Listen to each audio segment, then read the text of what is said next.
Tere tulemast GNS-konverentsile, minister Amichai Tšikli. Shalom Steve ja aitäh Rishab ja Alex ning GNS-ile selle võimaluse ja lava eest. Aitäh kõigile, et olete siin koos meiega. Alustame antisemitismist, kuid teie loal läheme ka teistele teemadele. Nagu me kõik teame, on kogu maailmas olnud kasvav antisemitismi laine, viimati Montrealis, Kanadas. Ja te olete selle eest hoiatanud, te olete selle eest korduvalt hoiatanud. Mis on teie arvamus, kuidas me sellise nähtusega toime tuleme? Kõigepealt, seoses eilse kohutava juhtumiga Kanadas oleme andnud konkreetse hoiatuse, mis on suunatud ainult Kanadale. 3 kuud tagasi märtsis ütlesime, et näeme täpselt samu mustreid, mida nägime Austraalias enne kohutavat rünnakut Bondi Beachil. Kanadas ei ole midagi tehtud, et peatada antisemitismi ega peatada radikaalsete islamistlike juhtumite kasvu juudi kogukonna vastu. On lõputuid juhtumeid, tulistamisi juudi koolide ja institutsioonide pihta ning kahjuks ei ole midagi ette võetud. Samuti peame rääkima juhtumist, kus ohvrit tulistas üks politseinikest, politseinaine ning politseijõudude väljaõppest. Terrorismiga võitlemiseks on vaja tõhusat politseid. Samuti, kui me räägime juudi kogukonna julgeolekujõududest, siis Kanadas ei ole neil lubatud relvi kanda. Meie Michigani osariigis toetame samuti relvastatud turvateenistust, sest see võib ära hoida kohutavaid juhtumeid. See on väga oluline. Muide, Austraalias Bondi Beachil on neil lubatud relvi kanda, kuid ainult asutustes. Kuna aga üritus toimus rannas, olid nad relvastamata. Seega on relvade kandmine väga oluline, et kogukonna turvajõud oleksid relvastatud. See võib päästa elusid, sest kui neil oleks Bondi rannas relvad olnud, ei oleks enne midagi ettevõtmist kulunud 12 lõputut minutit veresauna. Kas sa saad aru? Kanadaga oli selge, et see on kohe juhtumas. Ja ma loodan, et Kani ja tema valitsus teevad midagi. Ja viimane asi, mida ma tahan Kanada kohta lisada, pange tähele. Halvimad juhtumid. Kanada, Austraalia, Suurbritannia, Manchester. Mis on Kanadal, Austraalial ja Suurbritannial ühist?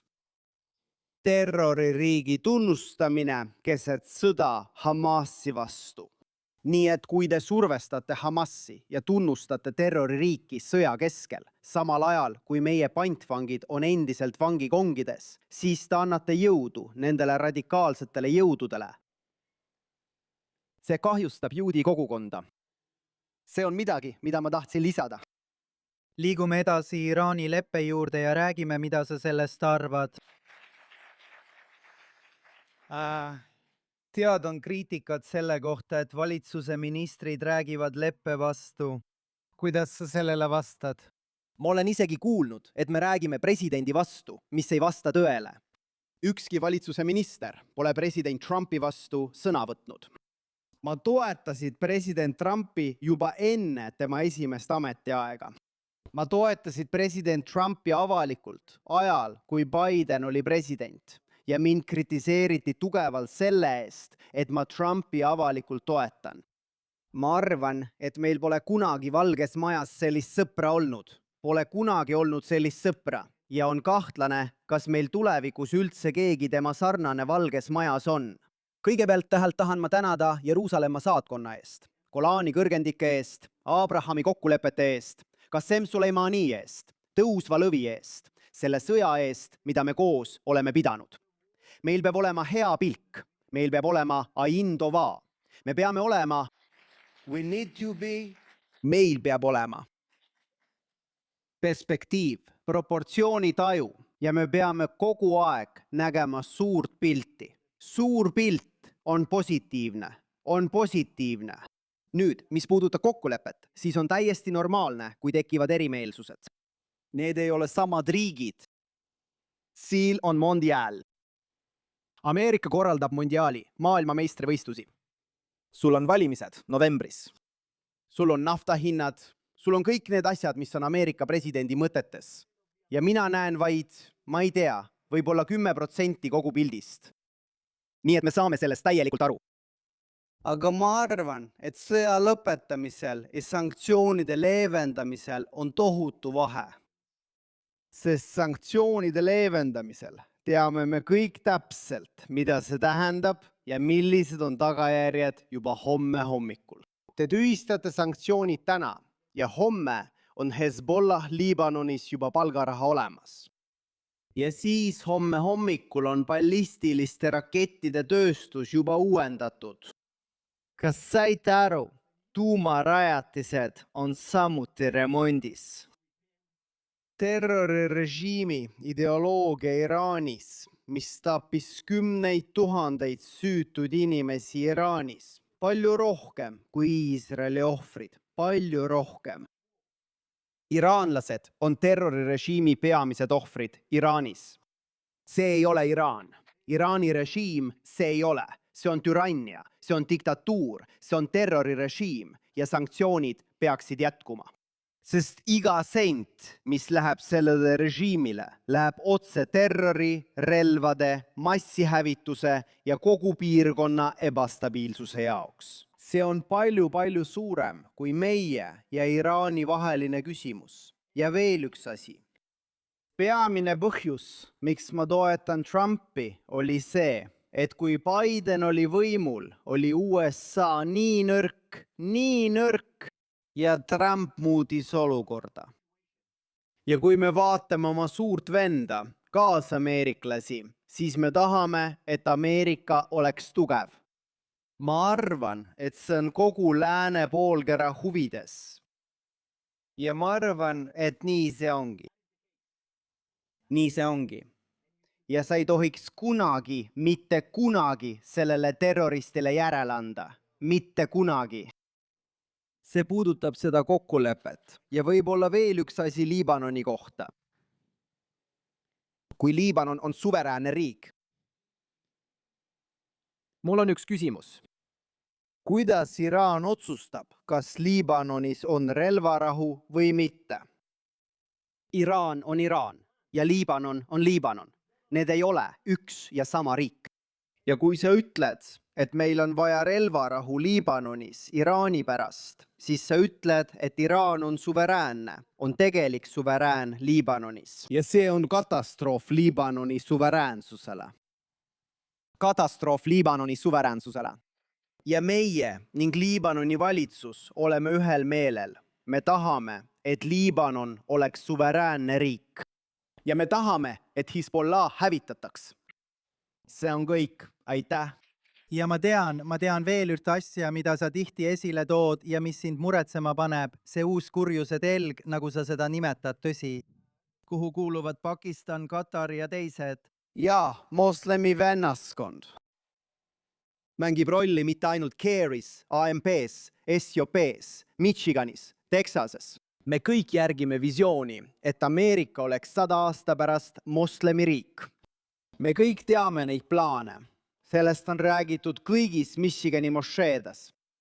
Me näeme, mis praegu New Yorgis toimub, kus Mamdani muutis New Yorgi linna omavalitsuse mošeeks. Me nägime seda. Me nägime Ameerika alandamist, Mamdani moslemi, Hamasi pooldava ja antisemiitliku filosoofiaga. Ma arvan, et see on katastroof. Kuid moslemi vennaskond on samuti suured tegijad globaalsel areenil. Katar on moslemi vennaskonna PR-riik koos Al Jazeera ja AI Plussiga. Muide, USA presidendi kritiseerimine 24/7. Olgu, see on Katar. Siis on sul Türgi. Nüüd järgime Türgi retoorikat. Erdoğani Türgi. Tal on väga ohtlik nägemus, mis põhineb kahel komponendil. Üks neist on neo-ottomanism. Ehitame Osmanite impeeriumi uuesti üles. Peamine oht, otsene oht on Kreekale ja Küprosele koos sinise kodumaa seadusandlusega. mille eesmärk on hävitada pool Kreeka merealast ja blokeerida nad merel. Siis ütleb Erdogani siseminister, et tema unistus on saada Jeruusalemma kuberneriks. Nii et nad tahavad, et Jeruusalemm oleks taas provints uues Osmanite impeeriumis. Ja kõik räägivad ühtemoodi, öeldes, mida me tegime Liibüas, mida me tegime Somaalias ja mida me tegime Süürias, teeme me ka Palestiinas. Me nimetame seda Iisraeliks. Jah, aga see on Erdogani keel. See on üks asi ja teine asi on islamistlik visioon. Kalifaadi oma. See on usuline Osmanite impeerium. Ja peamine tegija praegu on Ahmed Ashara. Ahmed Ashara Jolani. Terroristülikonnas saadeti Süüriasse isiklikult Abu Bakr al-Baghdadi poolt, kes oli ISISe juht ja kelle USA kõrvaldas. Nii et no ütleme nüüd, et Ahmad al-Shara, kuna ta kannab ülikonda, on muutnud oma filosoofiat, muutnud oma vaateid. Kas me pole näinud, mis juhtus alaviitidega? Kas me pole näinud druuside massimõrva? Kas me pole näinud kurdide massimõrva? Kas me saame usaldada Al-Qaeda ISIS juhti, et ta juhiks Süüria riiki ja oleks partneriks? Ei, me ei saa. Ei, me ei saa. Ja ma arvan, et Erdogani Türgi ja Bashar al-Assadi Süüria on nüüd palju murettekitavamad kui Iraan. Iraani, Assadi, Süüria ja Hezbollah Shiidi impeeriumi ajastu on läbi. On läbi. Uus telg on Erdogani Türgi, Süüria ja Katari moslemivennaskonna telg. Ja parem on nüüd ärgata ja silmad avada, enne kui on liiga hilja. Olgu. Aitäh! Väga lühidalt meil on aeg otsa saanud, aga tead, me lihtsalt ei järgi alati reegleid. Valimised on tulemas. Sa olid varem Benneti ja Miina partei liige. Sa liitusid Likudiga. Võib-olla kuulsid, mida Bennett täna hommikul siin GNS-is meile ütles. Milline on sinu seis eelseisvate valimiste eel, millal iganes need ka ei toimuks? Esiteks arvan, et meil on alates 7. oktoobrist tohutud väljakutsed. Ja peaminister Netanyahu juhtimisel oleme suutnud täielikult muuta olukorda ning hävitada rõnga, mis meid Gazas, Liibanonis ja Iraanis kägistas. Suurepäraste saavutustega. Samuti on Juudamaal ja Samaarias toimunud suur areng sadade uute külade rajamisega. Need teist, kes on kuulnud Aloni programmist, Jordani oru ja kõigi mägede avatud alade kohta, teavad, et Juudamaal ja Samaarias on nüüd hoopis teistsugune reaalsus. Visioon, võta Jordani org, võta C-alad, võta kõik need kohad ja luua Palestiina riik. Me hävitame selle visiooni ning ehitame ja tugevdame juudi kogukondi üle kogu Juudamaa ja Samaaria. Aitäh! Nüüd üks asi, mida peame meeles pidama. Bennett on Iisraeli poliitika teenija. Cleo. Me seisime üritustel koos sellise ja isegi suurema rahvahuldaga. Ja ta kordas kogu aeg, ööpäev läbi, ma ei luba kunagi, et Lapid oleks peaminister. Ta ütles seda 1000 korda. Ma kuulsin seda 1000 korda. Ta ütles, et ma ei luba kunagi vasakpoolsel valitsusel tekkida. Ma ei nõua kunagi peaministri kohta vähem kui 10 mandaadiga. Ta murdis kõik oma lubadused valijatele juba järgmisel päeval, ainult ühel põhjusel. Ainult ühel põhjusel.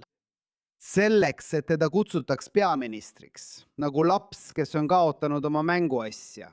See on Bennett. Lapsik poliitik, kellel puudub igasugune liidriomadus ja ideoloogia. Ja olge ettevaatlikud. Kui jumal hoidku, see kloun saab peaministriks. Olgu, ma ei taha kasutada tema enda S-sõna. Jah, aga kasutame C-deks.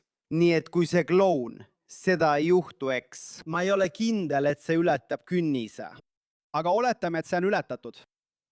Kui nemad saavad võimule, tema või Eisenkot, siis ei ole kollast joont Liibanonis ega kollast joont Gazas. Juudamaal ja Samaarias ei ole enam talusid. Tekib Palestiina riik.